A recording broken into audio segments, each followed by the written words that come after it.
Hi guys, welcome or welcome back to my YouTube channel. My name is Blungubani and this is the Blungubani YouTube channel.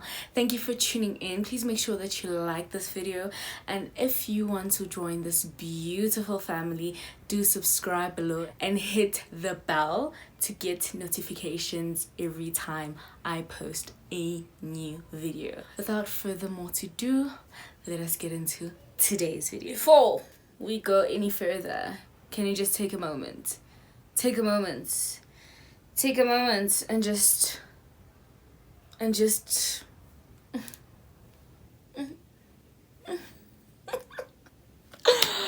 period. In today's video, I am going to be sharing a story time of the worst roommate ever. To a point where even till this day, I don't ever want to find myself having a roommate, because it's a choice that I made because of this traumatic experience. So the story begins in my first year. Just a little backstory of how, because of these events, the following events followed, So in varsity, I did drama and performance studies. We would have like long drama practicals. Because of those practicals that we had, I would get back home at like 7, 8, which by that time the taxis were nowhere to be found and the school buses didn't go to my area. And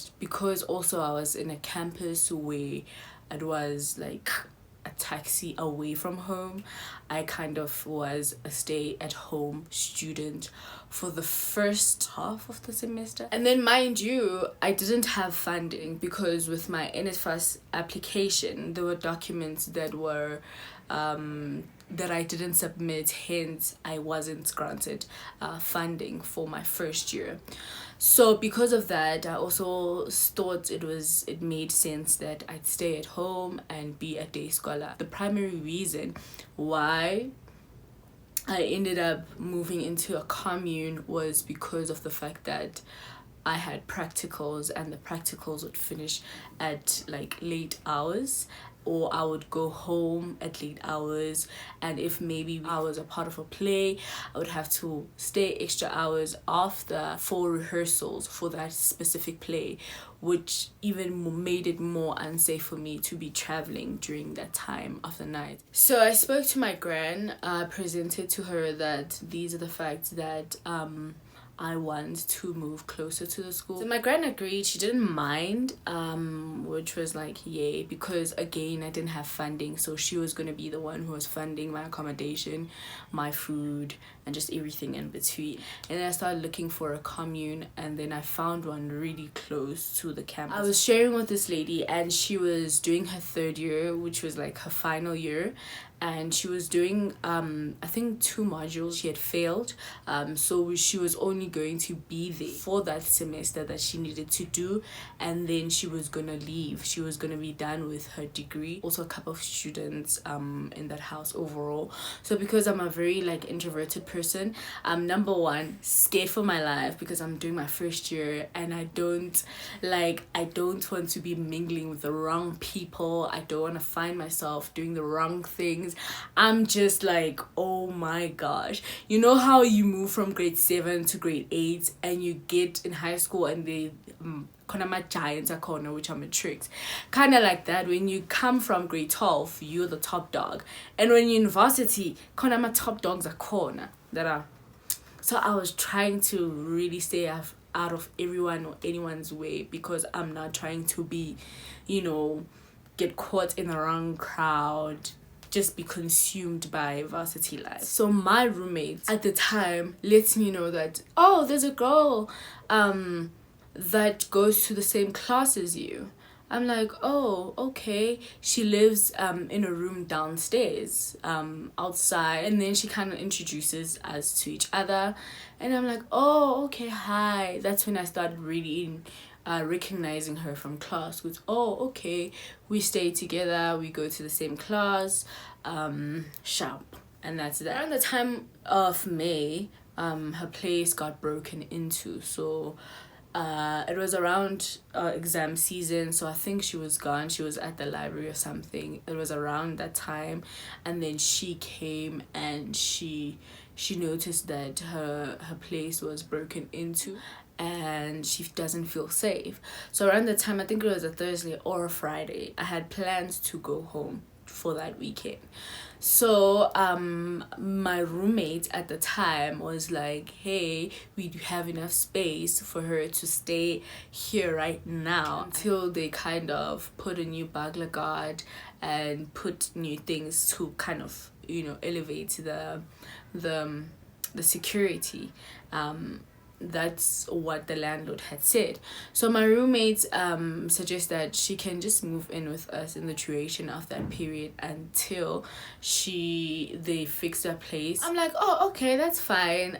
Sharp, I don't mind that, because again, it's not safe, especially with everything that was going on around the time. There were a lot of break-ins. It was not just our commune at that time. The day that she moved in, I was going home for the weekend to see my gran. So the time I came back, they already set up. She was already kind of settled in our room. She came in and she was not really that much invested in getting to know, I guess, both of us, but I beg to differ. She wasn't really interested in getting to know me in any way like that. So, which I was fine with it, you know. She didn't owe me anything and I didn't owe her anything like that. So she would wake up in the morning until we see her late in the evening, and it was just like that until, obviously, because it was exam season, until exam season had ended, and then we went back home. So second semester comes back around and my former roommate, she goes because she's done with the modules and basically she's done with her degree. And then let me give her a name. We are going to name Ogel Umbatuli. So Umbatuli and I were officially roommates. So it was just me and her in the room. Former roommate, she was gone. She was done with her degree. Sharp. So Umbatuli and I in class, we never really were engaging like that, you know. We were never really together, because now suddenly we are roommates, you know. I just kept my stance and then she kept her distance as well. It was just like that, because one thing that I was also not trying to do is force friendship because we're roommates. We don't have to be friends. And I took that stance for some time, and I should have listened to my intuition, because that girl, sis, Mbatuli, sis. So Mbatuli was a smart girl. She was a very pompous person. She was very much a friend to just everyone. The issue started when I felt like I wanted a relationship with Batuli, because I felt like there was a bit of tension between us. So I took the initiative to maybe let me not be so standoffish with just her, you know. So it started like that. So I lowered my guards. I was just like, okay, maybe it could be a possible friendship.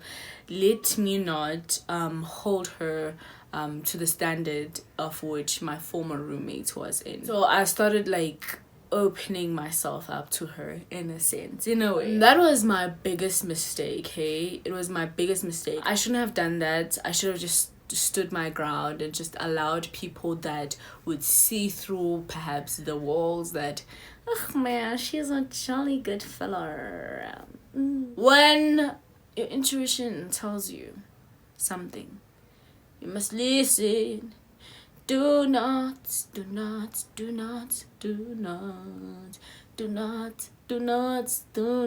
give the benefit of the doubt to someone you don't know, when you have known yourself for the rest of your life, for all of your life. Don't do that, don't do that, don't do. Listen to the Holy Spirit, which is your intuition.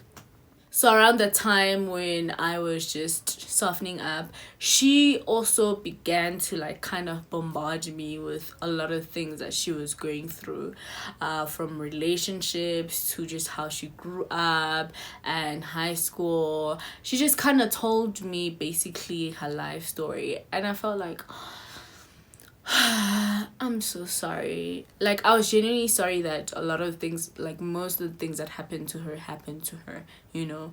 But now in hindsight, I realized that was a way for her to kind of neutralize me, to kind of create the complex relationship that we had.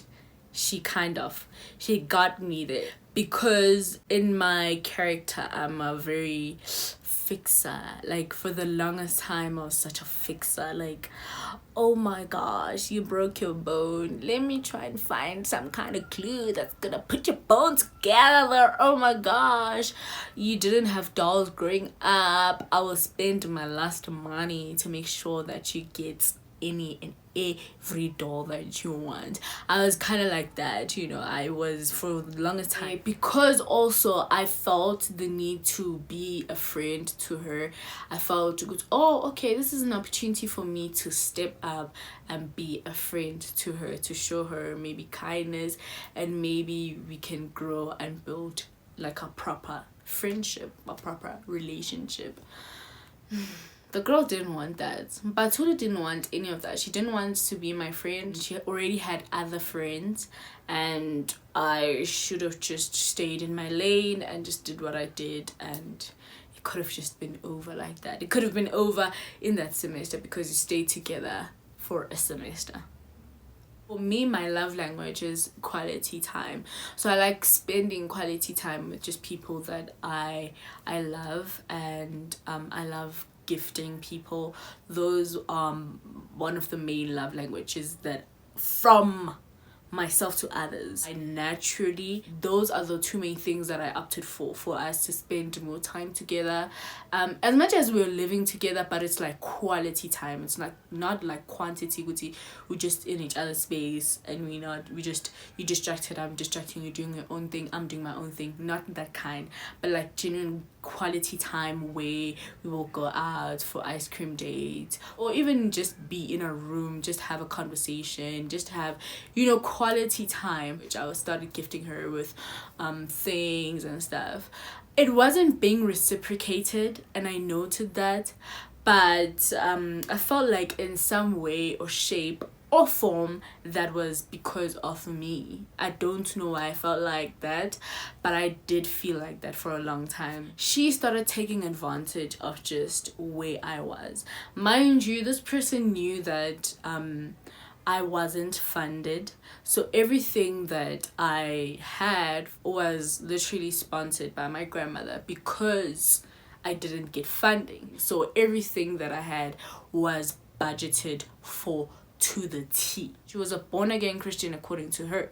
So for me, because she's a born-again Christian, I let my guards completely down, because my expectation is that the same values, because we have the same Bible, I'm expecting the Bible values that I have, you would have, But it's not like that. Not everyone has the fruits of the Spirit.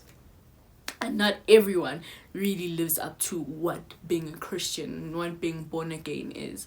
I learned that the hard way, but I learned it eventually. She also presented herself as a victim, and I myself as someone who wants to be a fixer. That kind of bonded me in a sense with her, because I felt like in a way she was kind of something that I needed. She was someone that I needed to fix. And secondly, she's a Christian. I'm thinking she possibly cannot have evil intentions. I'm invested in this friendship. She was not. Like, she really wasn't invested in this friendship. In the class that we are both in, I was top 1, and then she was top 2. And then, mind you, I wasn't even trying to be top 1. I was just top 1. I was kind of excelling in in the class, and she was also excelling. And it's not even like there's a huge gap between her and myself, but it was just a thing of she just wanted to be at the top for whatever reason, but she was so invested in trying to be that.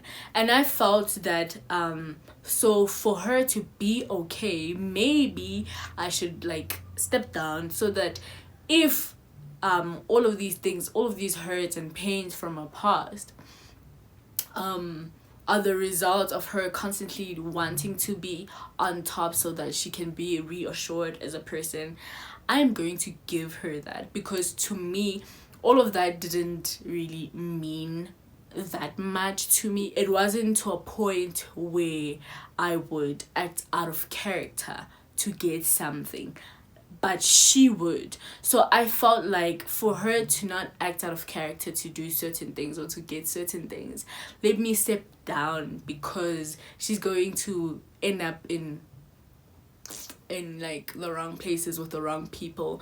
And again, because I felt like a fixer, I allowed a lot of things that she did to do. So at that time, she had a boyfriend. She started going out with this guy, and every time, because she had gotten funding, and like every time they would get an NSFAS payout, she would just be MIA. I wouldn't see her on campus. I wouldn't see her on that same class that we had. I wouldn't see her even at the commune. I would just see her maybe in the evening or days later. Mind you, days later, she's coming back and she's broke. She has no money. All the NSFAS money that she had gotten, boom, boom, she spent. She was a chop my money. She spent it on the who? On the boy. On the boy. Like, she would come back empty-handed. She wouldn't have bought any groceries, nothing like that, and she would be living off noodles for the rest of the month. The problem started with that she started stealing from me, because again, I was very naive in a sense that what I'd expect from myself, I expected from other people. She started stealing from me, and how I knew that is because she stopped asking for things from me, but my things would deplete. They would be finished quicker. And one of the things that made me aware that she was stealing from me is because my other housemates would tell me that, hey, Batuli took this and this from your cupboard or from your fridge. Are you aware of that? I'd be like, oh, I didn't know. Secondly, out of everyone else's things in the house, it was my things alone that were being finished. Thirdly, I would notice now that it went on, especially it was a month end. When it was month end, Batuli would just disappear, or she would just eat takeaways frequently, day to day, back to back, morning, lunch and supper. She would have takeaways. And then after a few days, that's when my things would start, depleting. And because I wasn't such a big eater, I knew that it could not have been depleting at that rate. Like, my food could not have been depleting at that rate. And now I had insight that she's the one, Batuli is the one that's stealing from me, So because I wasn't like, I'm confrontational about it, I was just like, okay, let me just move my things to the wardrobe in our bedroom. That's for sure how I'm going to know that it's definitely her, because as much as the other housemates are saying that it's her, but it could have been them, but they're trying to they're trying to make it seem as if it's not them, but it was actually them. So I took my food from the cupboards and I put it in the wardrobe in our bedroom. Mind you, who has access to that bedroom? It's me and Mbatuli, the landlord. But it's me and Mbatuli on a day-to-day. Me and her are the only two people that have access to this room. So that's how definitely I know that Mbatuli was stealing my food from me. I'm kind of bummed up about it. Would say, why would you do that? Like, especially knowing the fact that I don't have funding and I'm budgeting these items to the T so that I don't run out of food. But I guess she took advantage of the fact that number one, I didn't confront her, and secondly, because home is like a taxi away, so I can always go home and restock. But home, they also gotta eat. What are you talking about, girl?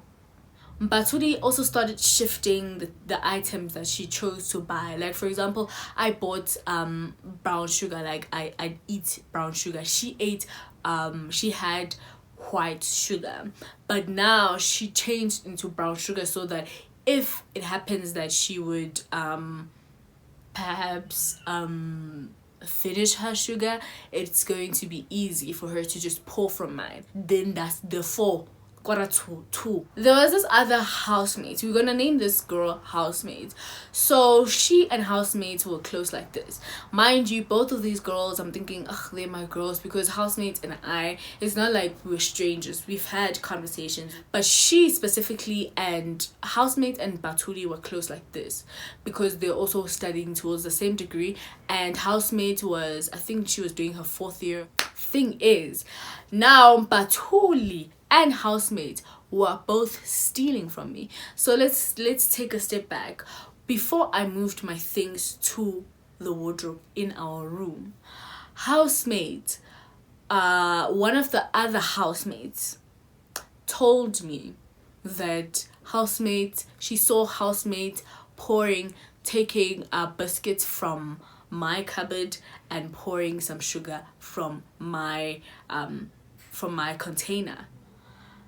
And mind you, me and housemates were not cool like that. But she told that other housemates that no, Blue is cool about it. I told her, but she never told me anything. So now I know that it's both housemates and Batuli that are stealing from me, and both of them are chomies. They're friends like this. So when I moved my things to the wardrobe, a housemate was acting concerned, talking about, oh, what happened? I'm so sorry. Oh, such an evil person. Knowing very well it's you and Batuli stealing my food. Disgusting behavior, is it not? This one time, so help me God. This one time, so our room was positioned in a way that on my right, is the door, and when you walk in the door, you go straight to my bed. When you open the door, you see my bed, and obviously if I'm sitting on the bed, you're gonna see me. And then when you come in, this is my bed, and then you turn, and then you go to the other side of the room. That's Batuli's space and bed and all of that. So this one day, housemate walks in, passes me, and goes to Mbatu. They're having a full-blown conversation, and they're giggling, they're laughing, they're like acting like they're in the river. Housemate comes back from Mbatu's side of the room. She looks at me, she's like, oh, Blue, hi, I didn't see you. She walks out and she laughs. What just happened? I was like, don't be weird. There's tension now at home, at the commune, at the room that we're staying in. And there's tension at school now. Because I'm hearing things now, people are saying me and Batuli are in competition. I'm just sitting back, I'm thinking, how can you compete where you don't compare? Oh my gosh. How can you? It's a real question. But mind you, when I first heard these rumors about us competing, I'm just like to Batuli, hey, I heard these rumors. And she's like, I also heard them. And I'm like, people are trying to like cause rivalry between us. Let us let us unite. Like, let us unite. Let us have each other's backs. Let us not give in to what these people are saying, because me, I'm not trying to be in competition with you, and I'm trusting that you, but I didn't put it like that, but I said, I know that you are not also in competition with me. Oh, woe and behold. She's like, yes, let's not allow these things to come against us, to draw a wedge between us. Ara. I'm thinking, woro. You know, like, it's us against the world. What do you do? And baby girl is the very same person that is going around spewing these lies about me. Mind you, Angithi, for her, like, how we started having conversations is that she was victimizing herself to me about her friends, that her friends are treating her like this. Now she's going around, she's spewing lies about me, she's victimizing herself to anyone who wanted to listen, talking about me and her and competition, that we don't like each other and stuff like that, and I'm trying to be on top, and I'm threatened by her. Honey, I don't have time for that. I don't have time to be consumed by meaningless things like that. My mental psyche is taking a toll because she is very manipulative and conniving as a person. Like, 1 minute she's hot, 1 minute she's cold, and then she's hot, then she's cold, then she's lukewarm, and then she's this and this and this and this. So she's ship shaping for everyone and anyone that's in front of her at that point. And because I'm a fixer, I'm trying to think like, oh man, maybe it's because of these things that she's doing this, and like, I'm constantly justifying everything that she's doing at my own sake, like at the sake of my own peace, in just accepting that she's this person and walking away. She wanted to be associated with my name, but also at the same time she just really didn't like me, you know. Now I realize she didn't like me. She wanted to be the only one that's really good, to be at the top, because I threatened that hierarchy of hers in her head. She felt that she needed to crush me, to get rid of me. And she used me for a lot of things, and it wasn't a nice thing. Hence, even till today, it's such a traumatic thing for me to have a housemate or roommate. I have to really be prepared mentally for me to put myself in that position. She stole food from me, knowing very well that I'm not funded. She stole my clothes, which later during the years I would see her wearing and stuff like that. It's just messed up, because I gave this person the benefits of the doubt and they exploited me because of my character. And there was a time where I really didn't like my character attributes, because people like her would take advantage of the person that I am. And for a long time, I really felt like there was something wrong with me, and she made me feel like that. It was never about equipping each other from her side, and I felt like it was a one-sided friendship, and I was constantly sacrificing myself for the sake of sustaining this friendship. In the following year, I moved out of that specific commune and she remained. But luckily, second year, I did receive funding. And staying at that commune, I just felt like, like I was in my own space. I was doing my own thing. I felt so free from this person. But because we were doing the same majors, I still saw her in that class. But now it was different, because also I'm growing up and I'm realizing certain things, and I'm just like, oh, okay. But I still very much felt the need to be there for her. I'm not even gonna lie, because I also felt like I felt like everything that people were saying, and also everything that she was saying behind my back, I felt like it was true. And I felt like maybe it was something that people were seeing in me that I wasn't seeing in myself, and I felt kind of guilty that perhaps it is true, and I felt like I had to counterpart everything that was saying so that it can be false, you know. But it was false. Like, it was false. Now I look back in hindsight, it was false. I was just very insecure in my opinion, and I was not secure in myself and the things that I said and did. I just always kind of needed validation from people around. Second year, this girl and we are heading towards a second year production. They need a lead for the play. Around that time, on a Friday, yes, so on a Friday, my friend, she invited me to Durban to go to the beach, and we're gonna chill. It's just gonna be a girls' night. And then I asked her, like, I should have not, but I did because I felt like obliged to do that, even though Batuli never felt obliged to do anything for me. She never did anyways. So I asked my friend that, hey, can I also bring along Batuli? She was like, okay, sharp, good. And then me and Batuli left. And that time my friend asked me, we just had finished rehearsals. And so we were in the same space. I think we had finished practicals rather. So we were in the same space. So I just asked Batuli there and then because she was going to her commune and I'm going to go to my own. So we left for Durban and then we went to the beach and then we chilled at the mutual friend's place at a Howard campus. And then it was just a nice vibe. The following day, I had a match because I was playing soccer at the time. The school bus was going to come from the PMB campus through to the other campuses to fetch the players so that we can go to the field and play the match. So we were going to the Westerville campus on this particular Sunday. I called the coach. I was like, can you please fetch me from Howard? Just before we left, my tight was gone.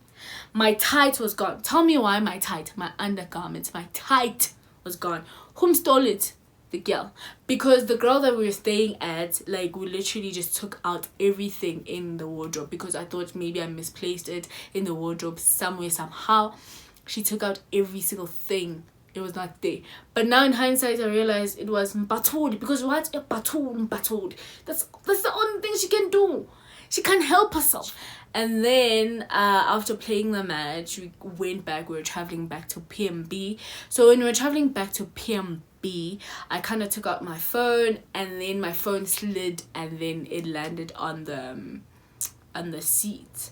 So I jumped off, but luckily immediately after I jumped off, I literally with the other players that we had jumped off with, I was like, please call someone on the taxi bus to let them know that I left my phone there. Can they please hold it for me and I'll fetch it from there. Mind you, on that Sunday we also had rehearsals for this main production. So at this point we didn't even know what was happening with the production. We didn't know who was who, what play we were doing. We didn't know anything of that sort. I had to go to rehearsals. I was like, please tell the person to hold my phone until after rehearsals. I'll just go straight to them and I'll fetch my phone from there. Then we had rehearsals, me and Batuli. I rushed out of rehearsals and I left campus. It was already dark, but you know, I like, the blood of Jesus covers me because I had no business going out and wandering in the streets at that time of night. But I wanted my phone. I finally got my phone, which was like after an hour or two. So it was really dark. And then I went back to my place. Mind you, where this girl had my phone, it was literally across the campus. And then I found like a bunch of missed calls, and it was a bunch of missed calls from our lecturer, the one that was facilitating the production. So she was going to be our director. So I call her back. I'm like, hey, I saw a missed calls, what's happening? And then she's like, oh, I just needed to talk to you, but you're gone. In the background, Mbatuli said, oh, and then I tried to explain, oh, I had lost my phone, so I was looking for it. That's why you couldn't find me immediately after rehearsals. In the background, I hear Mbatuli say, oh, yeah. Mind you, I was with her when they were calling that girl to say, please preserve my phone, please keep my phone for me. Like, she was very much involved in the process of getting my phone. But now, suddenly, Amnesia? Is that you? Amnesia. Suddenly, girl has amnesia. What? Girl, please sit down. For me, that experience was just like a stamp. It was just like a slivies, or like plain blank. This is not my friend. This person is not my friend. She will never be my friend. She has never been my friend. From that moment, my engagement with her was neutral. I didn't feel obliged to feel any type of way about her. I didn't feel obliged to interact with her outside of the energy that she was giving me. If she said hi, I would say hi. If she said hey, I would say hey. It was just that. Following week, during the week, we have a practical. When we have a practical, they announce the main characters of the play, the characters, who's assigned the character. I didn't get any character. Around that time that we were rehearsing for this production, I also had the privilege to be part of the varsity squad of 2019 UKZN. So I wasn't very much into the rehearsal process because, again, I didn't have a character. So I would just, in between rehearsals when they were busy, because mind you, this was during my own time now. It wasn't even during the situated time, the designated time for rehearsals, or the designated time for lectures. I would just go and I'd have training with the rest of the varsity squad, because luckily, again, the training were happening at the PMB campus, and so I would just alternate. So overall, just not having a character, not having a role and stuff like that, it didn't take such a toll on me because I had something good on the other side going on for me. I was just really excited to be part of that, and I was investing a lot of my energy on that. But when I'm hearing things, I'm hearing that this girl was telling my former roommate of my first year, the one that left because she was done with her degree, that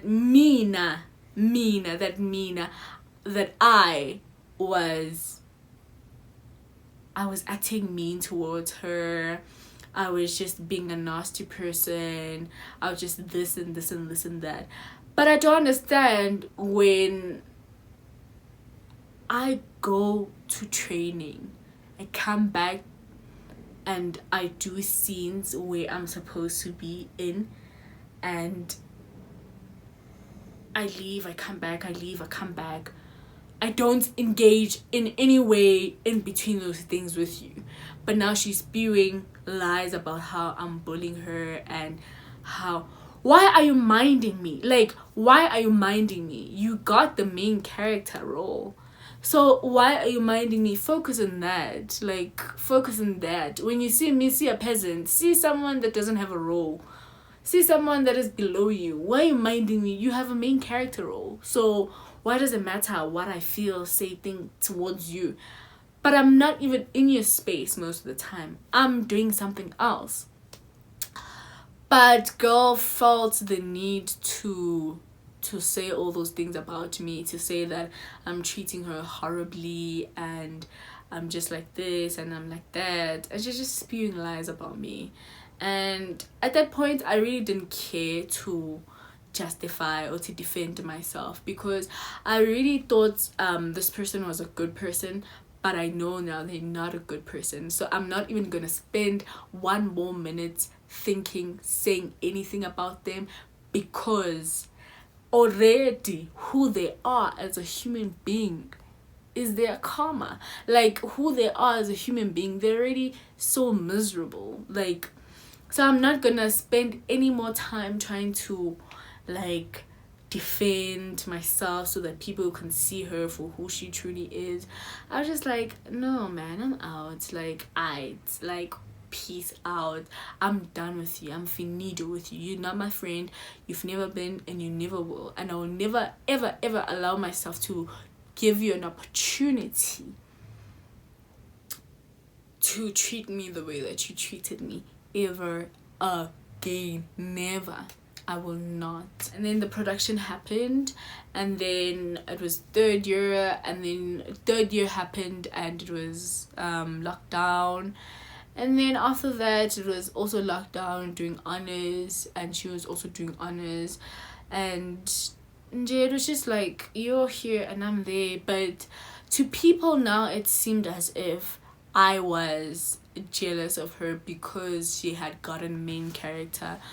But I wasn't. Like, again, there's something else going on good in my life, but outside of that, I was content in myself, because I felt like if you needed that to be relevant, to be important, to be seen, good for you.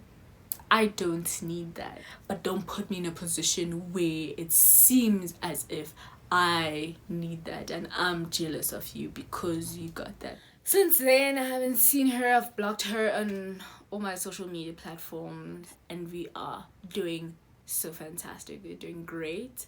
The overall, I'm just grateful to God for these lessons, and grateful to the people that are in my life that really are for me. That is today's story time. Thank you for watching, and please make sure that you like this video, do subscribe, and hit that bell to get notifications every time I post a new video. Until next time, do take care. Bye.